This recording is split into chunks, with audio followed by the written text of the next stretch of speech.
যে স্টেশনগুলোতেও দীর্ঘ লাইন। সার্বিক অবস্থা জানাতে মহাখালীর ফিলিং স্টেশন থেকে আমাদের সঙ্গে যুক্ত হচ্ছেন Arif Hossain. Arif, CNG filling station সেগুলোতে ভোগান্তি নিয়ে গ্রাহকরা আসলে কি বলছেন? আরিফিন, আমরা এই মুহূর্তে এয়ারপোর্টে রয়েছি, অর্থাৎ এয়ারপোর্টের যেই র্যাপিড অ্যাকশন ব্যাটালিয়নের যে প্রধান কার্যালয় রয়েছে সেই প্রধান কার্যালয়ের সামনে। এখান থেকেই মূলত লাইনটি শুরু হয়েছে। আপনি দেখতে পাচ্ছেন আমার যে সামনের লাইনটি, এটি দেখানোর জন্যই আমি মূলত পক্ষে আপনাদেরকে দেখাবো যে এই লাইনটি কত বড়। এটি প্রায় অর্ধ কিলোমিটারের কম হবে না।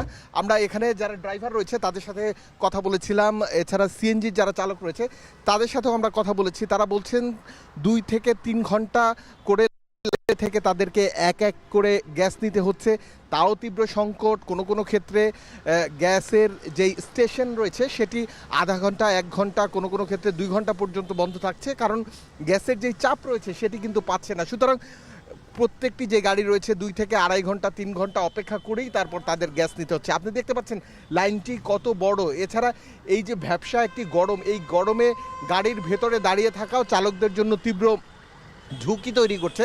এছাড়া আমরা কথা বলেছিলাম যারা স্টেশন মালিক পক্ষ রয়েছে, এছাড়া যারা কর্মকর্তা কর্মচারী রয়েছেন, তারা বলছেন এই যে লাইনটি, এটি কিন্তু বিগত প্রায় 1 মাস ধরেই এই ধরনের লাইন হচ্ছে। কোনো কোনো দিন ঠিক হয়ে যাচ্ছে, আবার কোনো কোনো সময় তীব্র লাইনে পড়তে হচ্ছে। তবে কোনো কোনো সময় যারা চালক রয়েছেন তারা সিএনজি স্টেশনের যারা কর্মকর্তা রয়েছেন তাদের সাথে বাকবিতণ্ডায় জড়িয়ে পড়ছেন।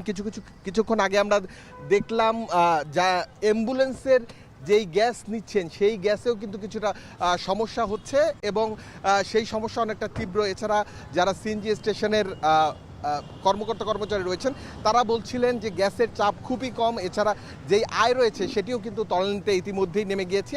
এছাড়া এই যারা সিএনজি চালক রয়েছেন, গাড়ি চালক রয়েছেন, যারা পাঠাও চালান, উবার চালান, তারা বলছেন যে তাদের আয়ে একটা বড় ধরনের ভাটা পড়েছে। তবে সবার মনেই একটি প্রশ্ন যে কবে নাগাদ এই ধরনের যে সমস্যাটি রয়েছে এটি সমাধান হতে পারে।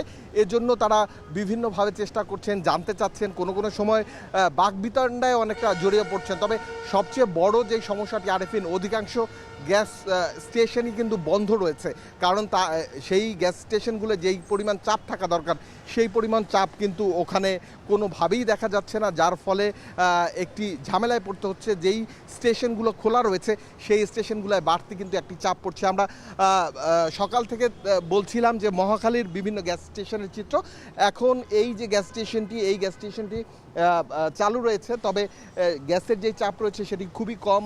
যেই সিএনজিতে প্রতিদিন 400 থেকে 500 টাকার গ্যাস ঢোকার কথা, সেখানে শুধুমাত্র 70 থেকে 80 টাকা, কোনো কোনো ক্ষেত্রে 100 টাকার গ্যাস নিয়ে ফিরতে হচ্ছে চালকদের, যার ফলে চালকরা একটা প্রশ্নই করছেন যে কবে নাগাদ এই সমস্যার সমাধান হবে, এবং তারা সরকারের কাছে আগুল আহ্বান জানাচ্ছেন যাতে দ্রুত সময়ের মধ্যে এই সমস্যার সমাধান হয়। আরিফিন, বিমানবন্দর ফিলিং স্টেশন থেকে আমাদের সঙ্গে যুক্ত হয়েছিলেন আরিফ হোসেন।